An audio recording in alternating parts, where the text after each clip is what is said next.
So, welcome everybody to the last day of the virtual symposium on experimental solid mechanics, which is in honor of the contributions that have been made by Professor Yogendra Simha in the field of experimental solid mechanics. I'll be chairing the first session, and with me, my co-chair is Professor Kaushik from our department. So we have 4 talks today in the first session. Each of half an hour.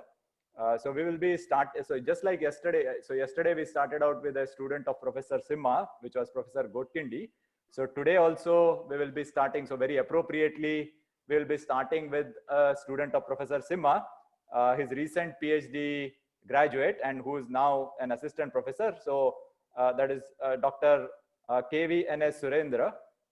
So he is an assistant professor in the mechanical engineering department at IIT Palakkad. And he is going to talk to us today on multiparametric patterns of photoelastic isotropic points in disk under 4-point loading.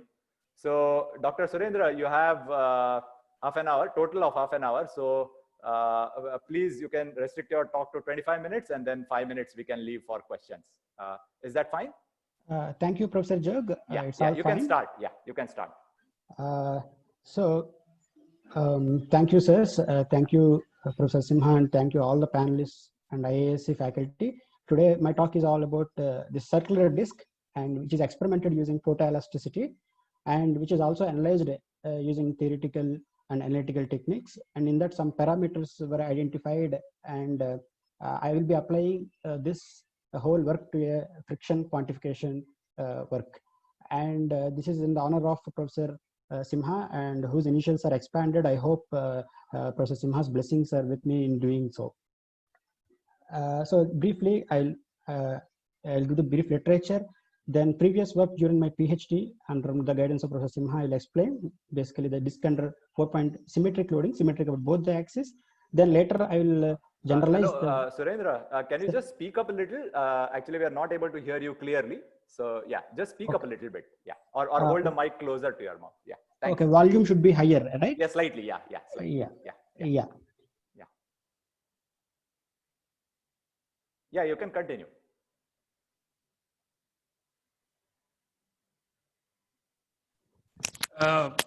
Professor Surendra, I think you have muted your microphone. Can you please unmute?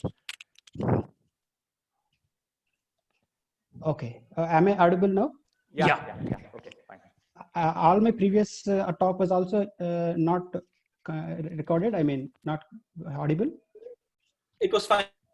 Okay. Yeah. Please go ahead. Please go ahead. Okay. So then recent work with the 4-point asymmetric loading. So all these problems come under inverse problems in the sense that given state of stress, what can be the loading on a given geometry? So just to introduce the photoelastic isotropic point, this is the stress optic law, which sets the all the relationship between the state of stress and the photoelastic fringes. So where sigma 1, sigma 2 are the in-plane principal stresses, then n is the photoelastic fringe order, which is also a field quantity, which is always positive or 0, because it is directly related to the field quantities of principal stresses. Then f sigma is the metal fringe constant, which is just a constant, one number, and h is the into the plane thickness of the specimen. So isochromatics are the simply contours of this fringe order n, or simply contours of sigma 1 minus sigma 2. So these are all basics of photoelasticity. And for a fixed loading configuration on a given specimen, 0th order fringe is like a characteristic of the loading configuration on the specimen, because it just does not change as we increase the load or decrease the load. It may become refined as for increased loads, or for decreased loads it may become blunt. Otherwise, its location is just invariant. So that is one motivation that we always start numbering from that, taking as a reference. And if I just rewrite the stress optic law using stress components, this is how it looks like. And for a 0th order fringe where n is equal to 0, these two quantities individually should be 0 because both of them are positive. So which indicates the hydrostatic state of stress. So on a 0th order fringe, always a hydrostatic state of stress prevails. And a special case of 0th order fringe is isotropic point, when the 0th order fringe forms as a a point in the field, a spot, a distinct spot in the field we can distinctly observe, that is isotropic point.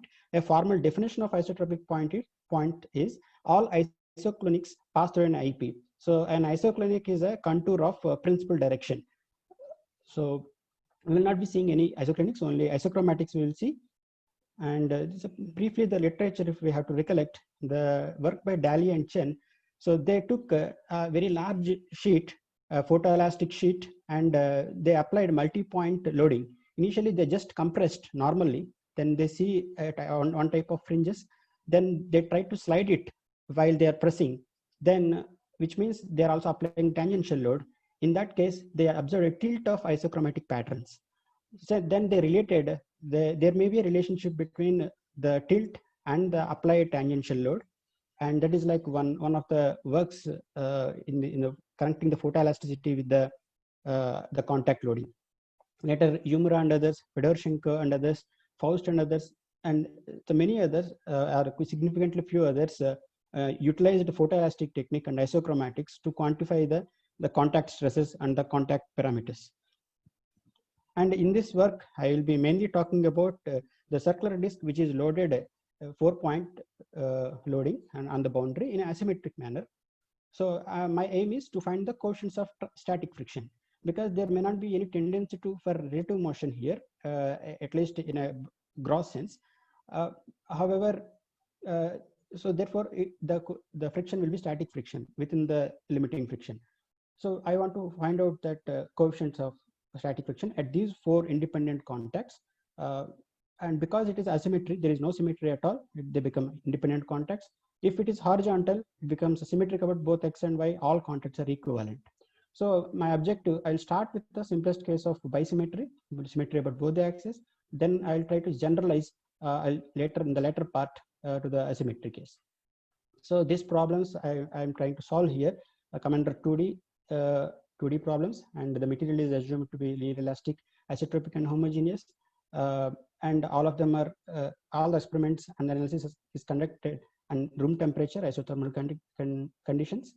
And all the loads, although in reality they are distributed over a very small arc, maybe Hertzian may be the most appropriate in this situation, still I am modeling them as a concentrated ones. And, and the assumption does not change much of the significantly my results, the isotropic points position and other things. And only circular geometry is considered because analytical solutions can be readily derived compared to the other geometries. And this is the experimental setup we have in photoelasticity lab of Mechanics Engineering Department, IISc Bangalore, where I did my master's and PhD under the guidance of Professor Simha. And this is the side view of a circular polariscope arrangement. And from the front, we capture the patterns, and this is the light source where monochromatic and white light are embedded into this box. And this is a polarizer, this is analyzer, and this is the loading frame at which we keep the specimen and we load it using a lever arm mechanism. So this is the end of the lever arm mechanism where we put the dead weights, and my specimen, maybe very little we can see here, it is loaded, it is compressed. So the quarter wave plates around the loaded specimen ensures that the plane polarized light is converted to circularly polarized light. So that way we get to see only isochromatic patterns and not isoclinics anywhere. Then coming to the first part of the work, which is the symmetric part of the work. So this kind of 4-point bisymmetric loading. This is the experimental setup. We used a 4-point fixture for application of 4-point loading. This is the 3 centimeter radius specimen, 6 millimeter thickness specimen. And so the lever arm mechanism, the dead weights are applied so that the total load that comes here is 869 newtons. So for the 869 newtons of the top load, what we see is this is the pattern of isochromatics. So here distinctly we can see 2 isotropic points, and which is enveloped by a first order fringe, and there are other fringes also, and it exhibits the bisymmetry well enough. Although if we minutely see, there may be a little deviation. Otherwise, we can safely ignore such deviations. And one more feature is that zeroth order fringes little came away from the boundary, and by manual processing of this image, I just quantified the numbers, the experimental numbers, namely the angle subtended by the loads. Let's say these radial lines, 2 beta, and of course this 2 beta, that is measured to be 99 degrees. And the coordinates of isotropic points from center, let's say center is the origin. So it is measured as 0.27 times of radius of the disk. The radius of the disk is 3 centimeters. So this result, we want to find out what is the load here at these 4 points for the symmetric contacts. So first I assumed that it is purely normal loading. Whether normal or combined normal tangential, the analytical method is as follows. So I take the Flamand problem, which is semi-infinite plate with a point load at the boundary, and I just generalize the coordinate system to which is the generalized coordinate system is a translated as well as a rotated version of the earlier one, and so that the global coordinate system problem is amenable to apply to circular disk problems. So when I do that change of coordinates, I end up with this big expression for the Airy stress function solution of the Flamand problem. And let's say I want to solve this problem of the 4 loads on the disk. So assume a semi-infinite plate tangential to the disk at each of the loads. So there are, that's why 4 Flamand variants are here. All of them are semi-infinite plates, but orientation is different. And this alpha parameter, which is introduced in the generalization, the globalization, that ensures that we can choose our own orientation here. When I superpose all these problems, 4 problems, I end up with a compression, a uniform or a hydrostatic compression all over the boundary, which can be annihilated by superposing a tension, a uniform or hydrostatic tension like this. This endeavor is very similar to the diametrical compression solution derived by Hertz in 1900s. So let's say in order to find match the experimental result, especially the eyepiece, I first assume that there may be only normal loading. So there may be only normal loading. Then I want to find using the analytical method, which I have shown in the previous slide, I derive the analytical solution. Then in specific, so I want to see how the state of stress in terms of isochromatics would vary. So as this 2 beta varies from 0 to 180 degrees, the extremes of 0 and 180 degree, both of them lead to diametral compression special cases. In between, just let me play the video.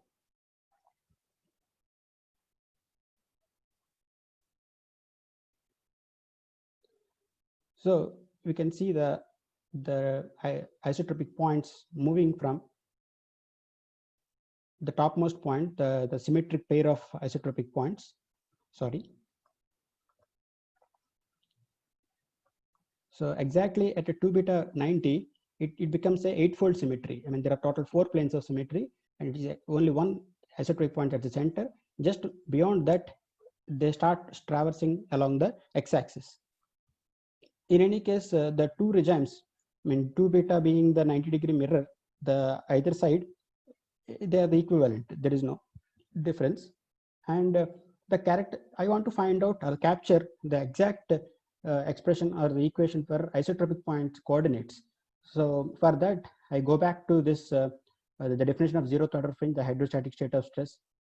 And since I know anyways, the isotropic points are always forming on the one of the symmetry axis, especially on the x-axis in the later regime, I just apply this equation on specialized to this x-axis, means theta is equal to 0.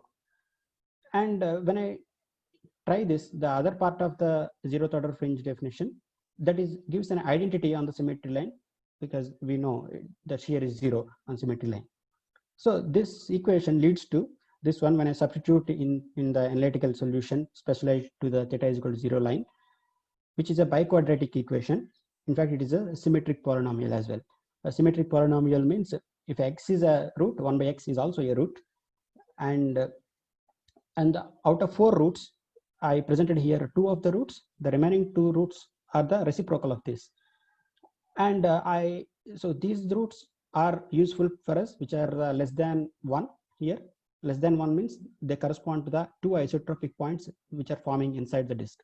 And remaining the reciprocals, they indicate, they give more than 1, which represent the outside the disk region. Anyways, that is the analytical side. So in practice, I found it is a 2 beta is equal to 99 degrees in my experiment. When I just plug in that 99 degrees for the 2 beta just by 2 here, I get for radial coordinate to be 0.28 times r. There should be r also. Please excuse me for not writing r here. So it is coming 0.28, which is not equal to 0.27, because if you see what we got here is 0.27 times of r, but I'm not getting here, which means then the conclusion here is that friction may be present at the contacts that may be causing the deviation. So in the next step, I would just introduce the friction at each of the 4 contacts, and I try to do the same thing, means deriving the characteristic equation for the isotropic points, and I simply plot them instead of giving the equation form, because it is very clumsy, very big. I just presented it in the graphical form. Otherwise, both are same, whether we solve a nonlinear equation or we can also do it in a graphical manner. And we can only concentrate on the upper half from 0 to 1 only, because that is the disk region. Let's say the right half of the disk region, the isotropic point forming on this positive x-axis, that's what indicated by 0 to 1 portion. And we see there are many curves here, because the characteristic equation is a 6-degree equation, and that 6th degree, out of those 6 roots, some of them, 2 of them are outside region, like here red regions, and some of them are inside, but they may be 0th order function, means they're arcs, they're not really a points. So anyways, after doing all that, these horizontal black lines correspond to the experimental result of 0.2713, and wherever they are cutting my analytical predicted IP motion, that is nothing but the experimentally prevailing friction angle, 8.8 degrees. So this way I could solve, I could arrive to a solution, analytical pattern which is matching with the experimental pattern, revealing the friction angle or the friction present at the contacts. And that way the problem is solved. And this work appeared in 2014 in experimental mechanics. So this is during my PhD. And later I want to extend this concept, this method, to asymmetric loading. So this is the asymmetric loading. So in the asymmetric loading, again similar specimen, 3 centimeter radius and 6 millimeter thickness, and I would load it like this. Actually it is a dark field setup, I mean dark background would appear. Just for the sake of capturing the loading frames properly, I kept it as a bright in this photo only. And this is the result I get for a white light. Again, there are 2 isotropic points and many pattern, and there is no symmetry, as you can see. And corresponding monochromatic light source result also is given. Both are equivalent, both are same. And using a digital image processing, I just quantified all the experimental numbers that are required, namely the points on the load points on the periphery and the coordinates of these IPs. So the beta 1, beta 2, and so on, beta 4 experimentally prevailing angles are quantified using digital image processing. Similarly, the coordinates of IPs also are quantified using the same DIP techniques, and they are given here.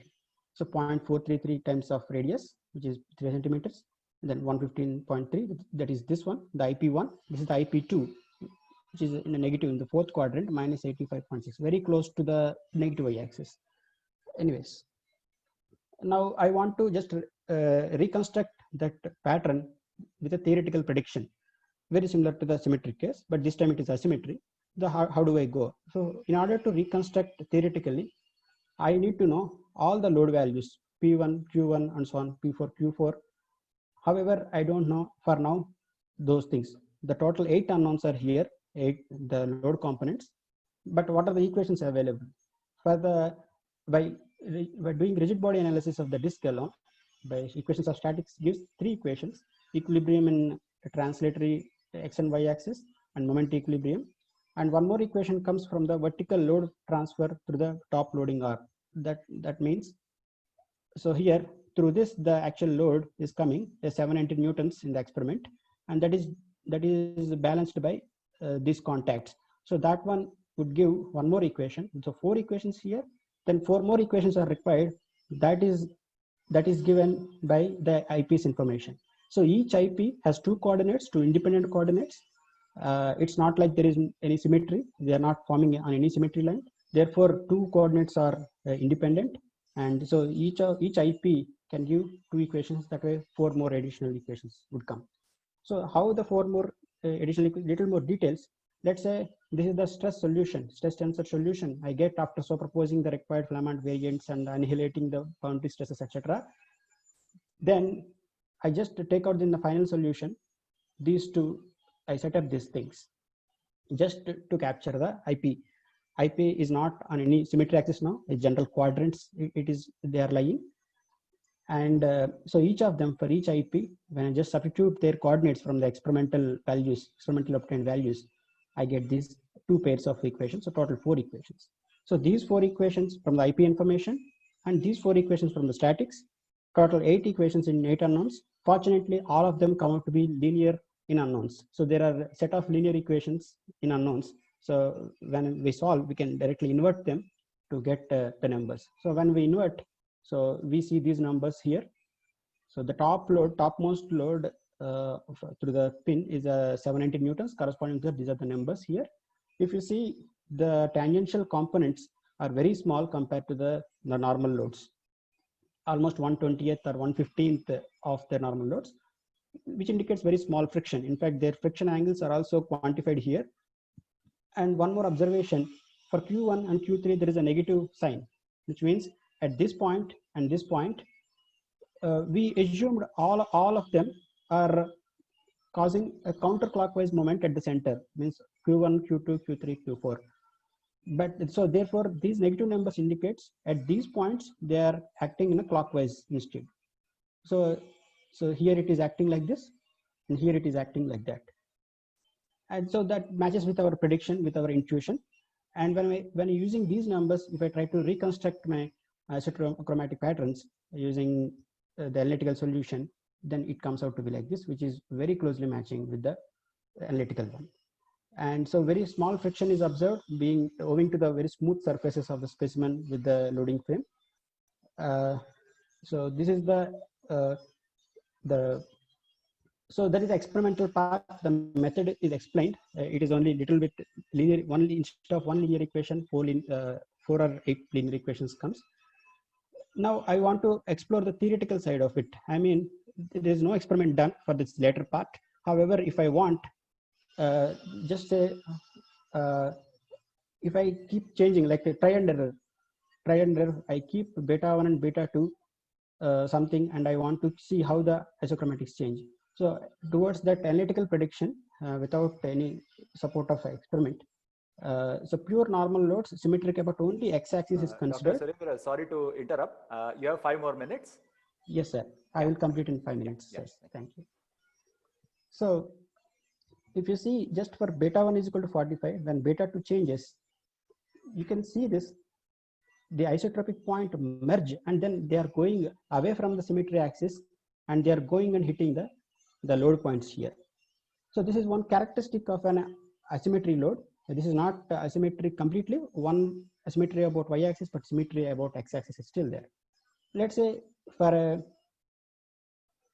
beta 1 is equal to 30 degrees, both of them touch at some other location and they go.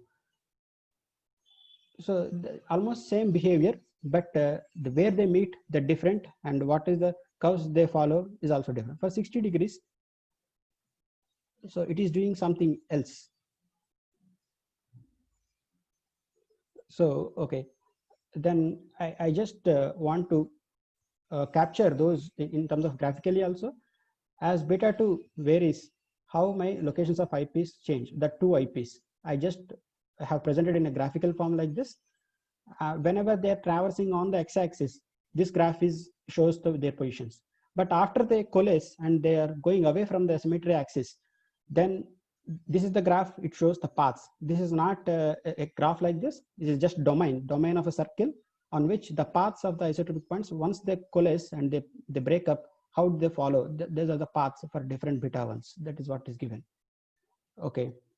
And one more observation in yesterday's talk, Dr. Debashish Das from Illinois, in his contact research also shown a similar graph. So I was surprised to see a very similar, very closely looking graph for a completely different problem considered.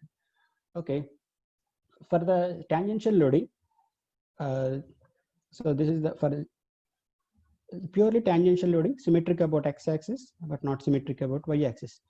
I just show for the different angles how they perform.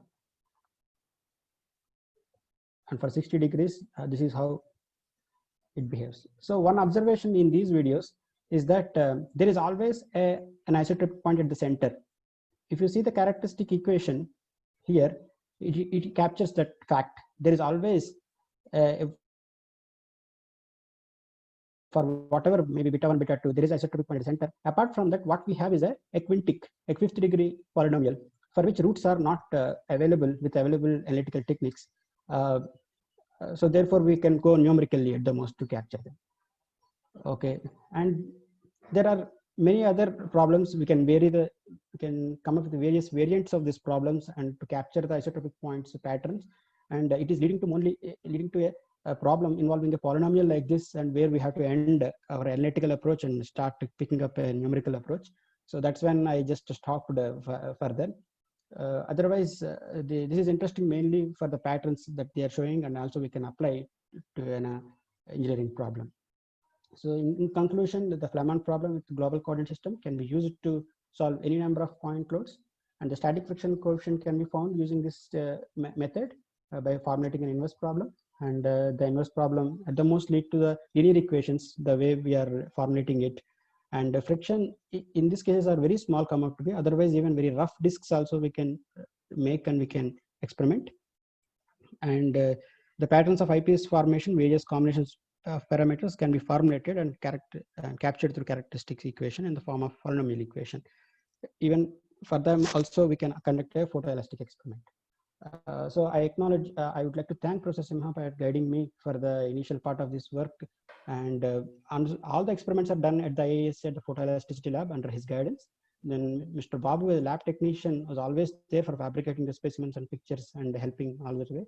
And after coming here in IIT Palakkad, Dr. Savan Kumar helped me in some other ways to get it going, the extended work going. Thank you all for listening. If you have any questions, please. Yeah.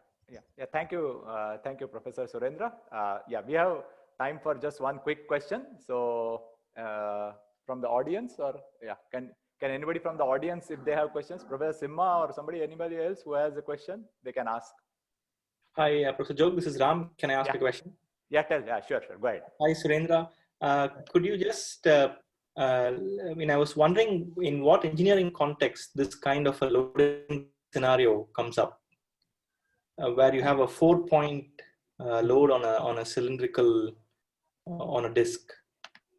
For example, these days granular research is going on mostly. I mean, this number of disks are treated as particles, and we want to know how the force transmission occurs in a closed container, let's say. So in that case, not only 4-point loading, many other 3-point, 5-point, many point loading would come, and everybody is interested to quantify the contact loading there from many disks, set of disks. That one application I can think of. Even other application is like compliant mechanisms. Professor Ansure's work. At the point of isotropic point, if I make a very small hole or maybe a little bigger hole, how does it affect the state of stress? My expectation, or maybe Professor Simha's expectation, maybe there should not be a significant change of state of stress overall disk. It should not affect the other part of the thing. So that way, but whereas the stiffness can be increased of the disk. Stiffness can be decreased, so it becomes more compliant. So I have to research on that, how much it can lead to the compliant mechanism research. I hope it answered a bit. Can I ask a follow-up? Yeah, sure. Yeah, quick. Yeah. Sure. So you had used this Flamand problem for each of the, the vicinity of load, right? Yeah. Along the periphery. So I'm wrong, you can correct me. I don't think there is a length scale in the solution, right? It's a linear elasticity problem. So what decides when this solution is applicable? For example, if you reduce the radius of the disk will it continue to do as well? Yeah. For any disk radius, R can be anything. It's just symbol captured here. So inherently, I mean, in the original Clement problem, there is no inherent dimension, but we are introducing through this superposition principle. The same thing was done by the Hertz for diameter compression problem. So he introduced the diameter into the picture by superposing one on the top, one on the bottom. I'm just continuing his legacy. I thought. Even that was surprising for me, but it works for any radius. Even R is replaced by R by 2 or 10 times of R. It works everywhere. Joe, can I ask a question? Actually, Yes, Suresh. If it is very quick, because we are running out of time, or we are slightly behind schedule. So yeah, you can quickly, you can Okay. ask. Surendra, I like the inverse problem that you have solved. The other advantage is that would it be applicable in measuring friction coefficient? Because that's another thing you said, your setup and your technique. Would that help in any situation? Otherwise, you cannot measure? I have to think about your compliance mechanism implication, but this I was wondering whether it's another advantage. Yeah, first of all, it is a static friction. First of all, my disk has to be photoelastic disk, maybe transparent and hard enough. So that way it limits the materials to an extent. So that way it is a restricted application. Otherwise, concept is that. I hope I answered a bit. Okay, we can talk about later. I said, no, if you want to find the friction between two bodies, no, you can use this setup. The setup might not have any significance in any thing. Between two surfaces, two materials, if you want to find the friction coefficient, static friction coefficient, I thought this could be a method. So, since you have a kind of a nearly closed form solution. Okay, Yes, thank sir. you. Thank you, sir. Yes, Okay. So thank you, Dr. Surendra, for a very nice talk. So there are some questions in the Q&A box. So Dr. Surendra can answer them directly in the Q&A box. Okay. So Sure, so thank you once again.